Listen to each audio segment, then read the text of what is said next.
Bismillahirrahmanirrahim. Hamdan katsiran thayyiban barakan fih kama yuhibbu rabbuna wa yarda. Asyhadu an la ilaha illallah wa asyhadu anna Muhammadan abduhu wa rasuluh. Allahumma sholli ala sayyidina Muhammad wa ala ali sayyidina Muhammad.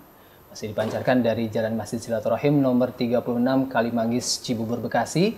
Radio Silaturahim dan juga Rasil TV untuk Islam yang satu. Assalamualaikum warahmatullahi wabarakatuh. Ikhwan akhwat yang dirahmati Allah.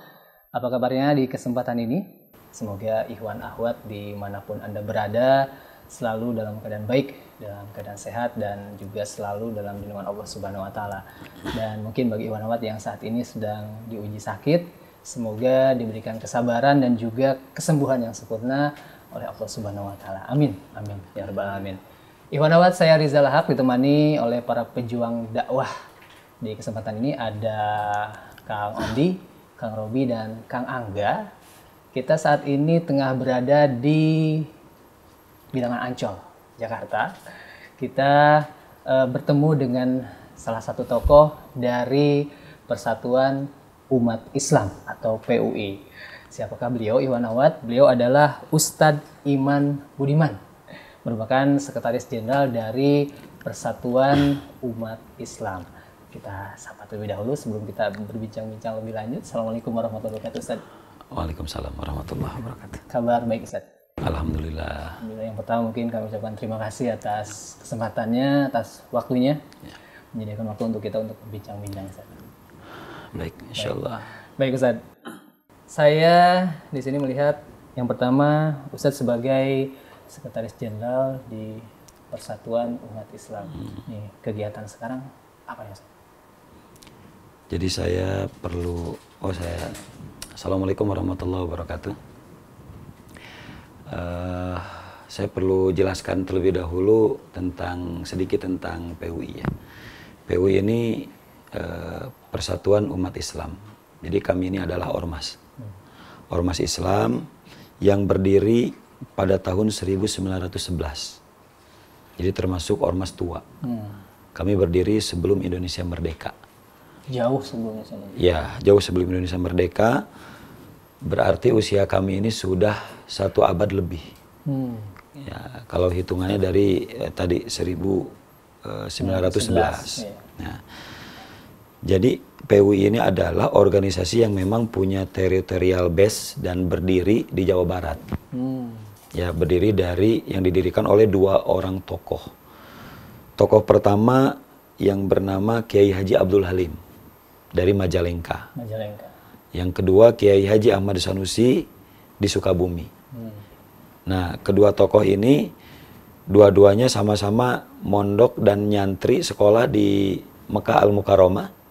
Lalu ketika pulang ke Indonesia, ya kedua tokoh ini mendirikan organisasi Kiai Haji Ahmad Sanusi di Sukabumi dan Kiai Haji Abdul Halim di Majalengka.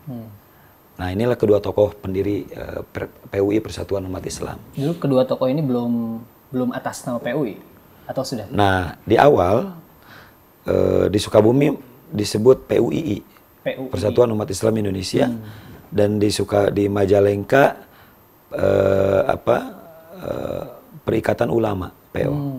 Nah, Perikatan Ulama. Lalu kemudian kedua tokoh ini berinisiatif dan menyepakati untuk menggabungkan kedua organisasi ini karena dia ini sahabat, ya akhirnya menjadi Persatuan Umat Islam dengan visi dan misi yang sama. Oh, tentunya begitu. Dan dari kedua tokoh kita ini dua-duanya adalah anggota BPU PKI.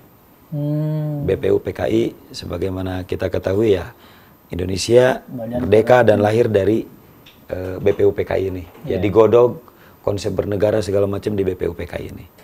Dan Kiai Haji Abdul Halim oleh Presiden SBY pada tahun 2008 di Istana Negara itu sudah dianugerahi sebagai pahlawan nasional bersamaan dengan 2 tokoh lainnya. Saya ingat waktu itu karena saya turut hadir dalam penganugerahan tokoh nasional itu. Kiai Haji Abdul Halim pendiri PUI, kemudian Muhammad Natsir dan Bung Tomo. Nah, jadi ketiga tokoh ini bersamaan tahun 2008 yang lalu oleh Presiden SBY dianugerahi sebagai pahlawan nasional. Ya, saya kira itu singkatnya ya tentang ormas kami Persatuan Umat Islam. Dan perlu juga kami berikan catatan bahwa PUI ini bergerak, kita concern dalam paling tidak dalam 3 bidang. Yang pertama bidang pendidikan, yang kedua dakwah, dan ketiga bidang sosial. Ini pendidikan, dakwah, sosial. Ya, ini core utama dari kegiatan kami di Persatuan Umat Islam di PUI. Di bidang pendidikan kami saat ini mengelola kurang lebih sekitar 1.400 lembaga pendidikan dengan berbagai jenjang, mulai dari madrasah diniyah, ibtidaiyah, kemudian juga ada sekolah dasar, kemudian ada madrasah sanawiyah dan SMP-nya, ada madrasah aliyah dan SMA dan SMK-nya, dan juga ada perguruan tinggi. Ya, perguruan tinggi itu kami ada 5. Terdiri dari sekolah tinggi agama Islam dan sekolah tinggi ilmu ekonomi. Terletak di? Ada di semuanya di Jawa Barat. Oh, Jawa Barat. Semuanya di Jawa Barat. Dan ada satu lagi universitas. Dan ini baru berdiri dan menerima mahasiswa baru pada tahun ini. Yaitu namanya Universitas Halim Sanusi. Di kota? Di Bandung. Di Bandung. Nah, jadi kenapa kita namakan Universitas Halim Sanusi? Namanya Universitas Halim Sanusi PUI.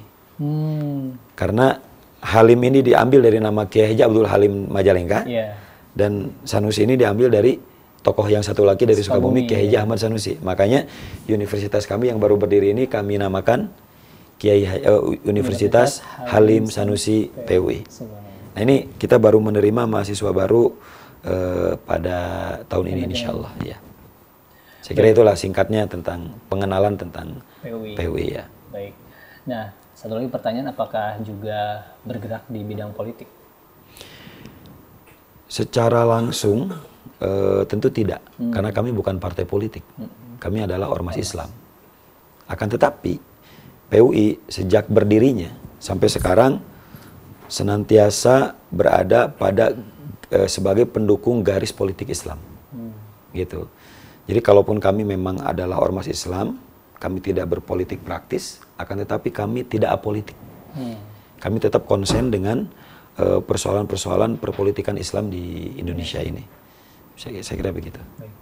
Nah, Ustadz Iman tadi saya bertanya mengenai kegiatan Ustadz Iman sekarang, baik itu di PUI atau di luar seperti apa, dan nanti juga tolong dijelaskan nih, sekarang ini Ustadz Iman ini sebagai Presiden AFM, Asian Federation of Muslim Youth. Bisa dijelaskan Ustadz Iman lebih jelas seperti apa? Oh, ya. Berbagi. Jadi kebetulan karena saya ini masih muda ya. Masih muda ya? Masih muda. Muda. Usia berapa, Ustadz? Boleh tahu? Ya, di bawah. Saya belum nanya tadi tuh. Di bawah 40 lah. Di bawah. Masih 37. Wah, masih muda banget nih. Nggak jauh-jauh kan sama mungkin tuaan hostnya. Iya aja deh ya. Jadi ini adalah organisasi, jadi AFMI ya, Asian Federation of Muslim Youth. Organisasi ini berdiri sekitar tahun 2000 di Mekah Al-Mukarramah. Nah, berdiri di Mekah Al-Mukarramah, lalu kemudian pernah berkantor di sana, kemudian pindah ke Kamboja. Terus pindah ke Sri Lanka, kemudian hari ini kantor kami di Malaysia. Kantor kami di Malaysia. Jadi AFMI ini adalah organisasi kepemudaan tingkat Asia. Tingkat Asia yang di dalamnya berhimpun organisasi-organisasi kepemudaan Islam. Ya, dari berbagai negara. Terutama khususnya negara-negara Asia berhimpun di dalam AFMI ini. Nah, saya diamanai sebagai presiden ataupun ketua lah ya, di organisasi ini sejak akhir 2015 sampai sekarang. 2015 sampai 2017 ini? Iya, sampai sekarang masih. Dan di antara kegiatan kami adalah di samping menghimpun ya NGO pemuda Islam, ya juga di dalamnya kami ada kegiatan mulai dari kegiatan pengkaderan pemuda, kemudian pelatihan dai muda, kemudian juga kita ada kegiatan sosialnya seperti di momen Idul Kurban sekarang ini, insya Allah kami punya program tebar kurban di daerah Sri Lanka. Di daerah Sri Lanka. Jadi bagi sahabat Rasil TV yang ingin turut serta dalam program kami, dipersilakan. Ini salah satu program charity kami di Sri Lanka. Kenapa Sri Lanka? Karena memang Sri Lanka kondisi muslimnya agak ya kita melihat membutuhkan sentuhan-sentuhan dakwah dari sisi sosial, ya, sehingga kami berkurban di sana. Dan dari sisi kita kan berkurban umumnya yang menarik di sini sapi ya, atau kambing. Di sana kita selalu kurbannya dengan nyembeli sapi. Dan yang menarik, harga sapi di sana itu setengahnya dari harga sapi di Indonesia. Lebih murah? Lebih murah, jauh lebih murah. Jadi kalau di sini harga sapi yang sedang dan standar itu sekitar 25 juta. Iya, betul. Ya. Kalau di sana setengahnya 10 sampai 12 juta. Jadi itu udah dapat satu ekor sapi dengan ukuran yang sama.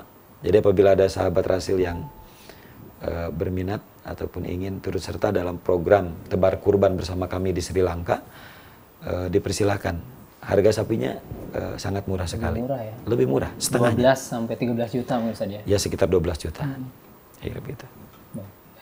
Nah Ustaz, mengenai AFMI ini apakah juga concern terhadap saudara-saudara muslim kita seperti di Rohingya, di Gaza, Palestina? Seperti apa maksudnya? Jadi kita insya Allah salah satu, tadi kan kita ada kegiatan sosial charity-nya, kita juga selalu menyikapi isu-isu ataupun persoalan dunia Islam, termasuk masalah Rohingya. Kita juga turun ke lapangan. Sebagaimana teman-teman kita yang perwakilan di Malaysia, itu mereka banyak mengakses ke daerah Rohingya. Sebagaimana kita tahu kan pemerintahnya juga cukup concern kalau Malaysia terhadap persoalan Rohingya waktu itu. Kita juga insya Allah, alhamdulillah turut serta. Kemudian terlebih lagi persoalan Palestina. Ya, seperti kemarin misalnya yang terbaru dan hangat, penembakan di Masjid Al-Aqsa itu, lalu kemudian penutupan Masjid Al-Aqsa. Kebetulan saya sedang berada di Istanbul, sedang berada di Turki di Istanbul. Kami sedang berkumpul dengan NGO yang juga concern dengan persoalan Palestina. Nah, jadi pada saat kejadian itu, di antara yang kami lakukan adalah di samping kami melakukan protes, terus serta dalam protes-protes juga kami menyampaikan statement yang tegas ya atas nama AFMI terhadap penutupan Masjid Al-Aqsa tersebut. Ya, kalau perlu disampaikan, saya kira di antara tagline statement kami itu adalah kami menyerukan kepada negeri-negeri, pemimpin negeri Muslim, pemimpin negara Arab agar memiliki sikap yang tegas terhadap persoalan Palestina dan Masjid Al-Aqsa ini. Yang kita ketahui selama ini umumnya negeri-negeri Islam pemimpinnya diam. Justru malah diam ya? Diam. Nah ini yang menjadi persoalan besar kita yang kita hadapi terkait dengan persoalan Palestina. Saya kira kalau umat Islamnya kompak, umat Islamnya bersatu, ya kita bisa selesaikan persoalan Palestina ini. Begitu. Baik. Nah Ustaz, bulan ini adalah bulan kemerdekaan kita ya, bulan Agustus Ustaz. Kita ingin bincang-bincang juga mengenai kemerdekaan ya Ustaz, khususnya kaitannya dengan peran pemuda. Sebagaimana kita ketahui kan setelah dijatuhkannya bom atom ya ke Hiroshima dan Nagasaki 69 Agustus, bagaimana para pemuda kita pada saat itu juga mendorong para pemimpin bangsa ini seperti Soekarno, Hatta dan lain untuk segera menyatakan kemerdekaannya. Nah, Ustadz sendiri bagaimana sih mungkin melihat peran pemuda pada saat itu biar menginspirasi kita pemuda-pemuda saat ini, terutama pemuda Muslim, Ustaz? Oke. Jadi pertama saya perlu menegaskan bahwa usia muda itu adalah usia yang sangat spesial. Spesial. Sangat spesial yang dilalui oleh seorang manusia. Ya. Kenapa? Karena sebelum dia muda, dia melalui fase anak-anak, muda, kemudian tua. Kenapa saya katakan usia muda itu adalah usia paling spesial? Karena disitulah seseorang bisa melakukan apa saja yang dia inginkan. Bisa dibilang hampir tanpa ada hambatan yang berarti. Kita bisa melakukan apa saja. Lain ceritanya dengan anak-anak yang banyak keterbatasan. Termasuk lain ceritanya kalau nanti sudah tua. Fisiknya udah lemah. Fisiknya sudah lemah dan lain sebagainya. banyak sekali keterbatasan. Iya. Beda dengan anak muda. Ya, anak muda itu identik dengan semangat dan cita-cita yang luhur. Itu anak muda. Jadi kalau ada sosok muda tapi tidak semangat, nah itu nggak pantas. Nah, terkait dengan bagaimana peran anak muda dalam perjuangan kemerdekaan, kita bisa lihat sangat jelas sekali dalam sejarah perjuangan bangsa kita, kemerdekaan bangsa kita, bagaimana anak-anak muda inilah, anak-anak muda bangsa kita lah yang terdepan dalam memperjuangkan kemerdekaan Republik Indonesia. Sebagaimana kita ketahui, misalnya sosok Jenderal Sudirman. Jenderal Sudirman itu, dia diangkat menjadi seorang jenderal itu umur 29 tahun. Masih sangat muda. Ya gitu kan.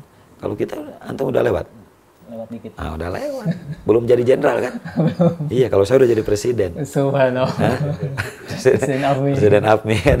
Nah, nanti insya Allah presiden Indonesia ya. Biarlah Jokowi dulu lah. Pak Jokowi dulu lah. Nah, gitu.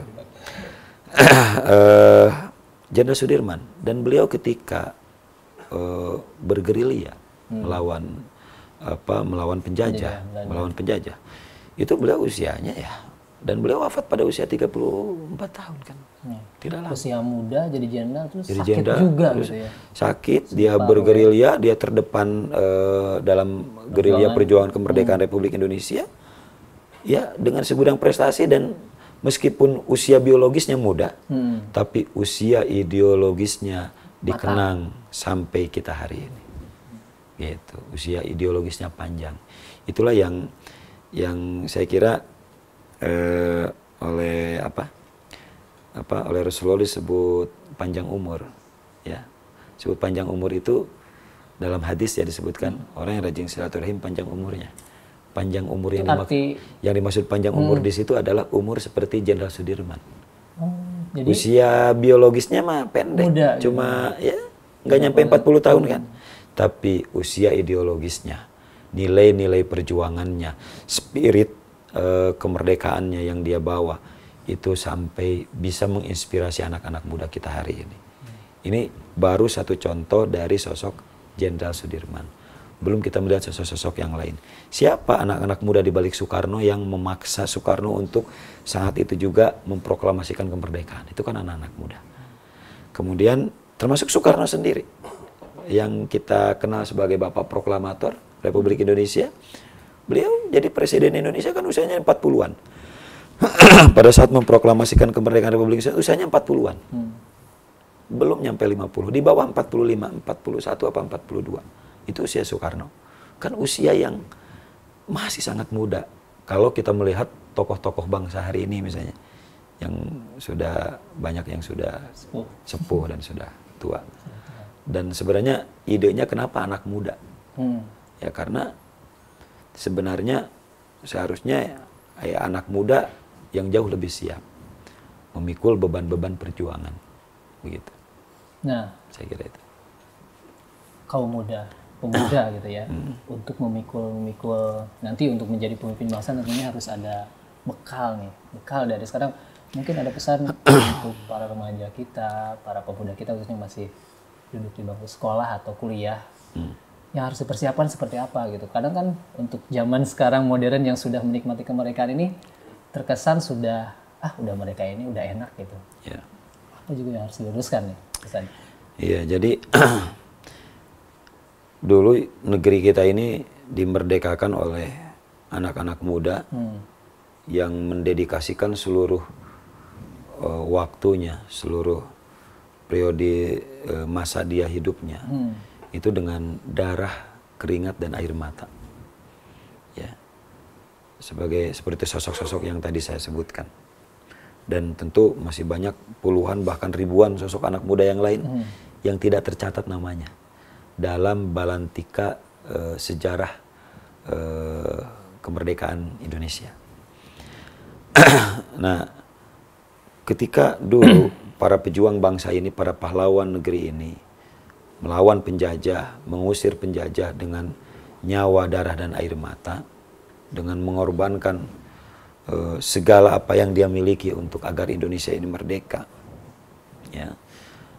Lalu hari ini bagaimana anak-anak muda kita bisa bercermin dengan baik, bisa mengambil pelajaran dengan baik, bisa menjadikan mereka sebagai teladan untuk merefleksikan dengan benar tentang bagaimana caranya kita mensyukuri kemerdekaan ini.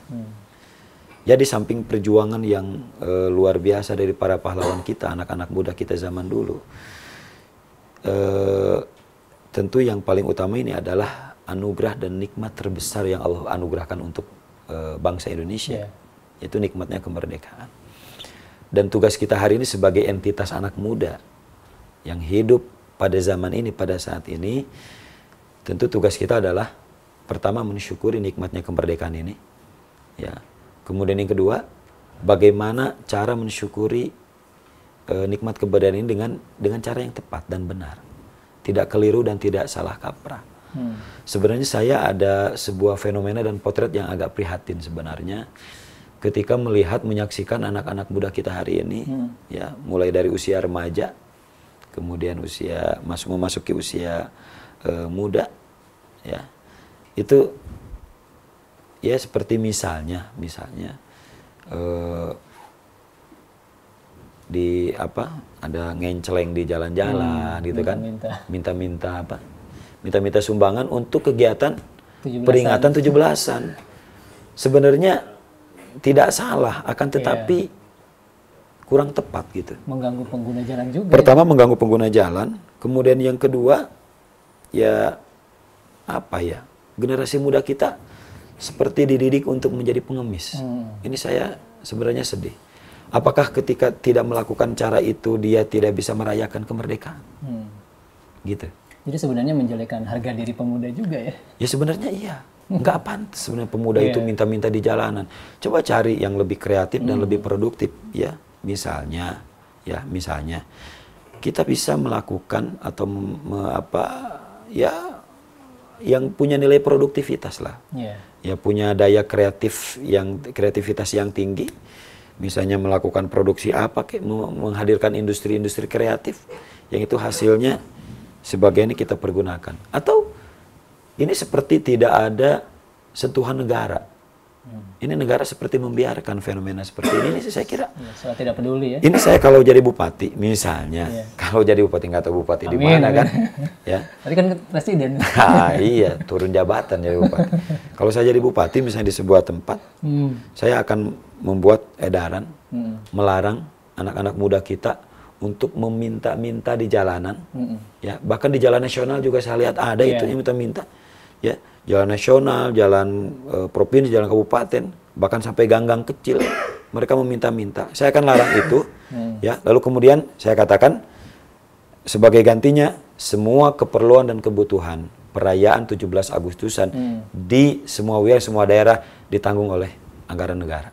Wah, keren tuh. Nah, saya kira di samping itu juga untuk memberikan stimulus kepada mereka, supaya mereka tidak menjadi generasi anak bangsa yang bermental pengemis dan peminta-minta, gitu.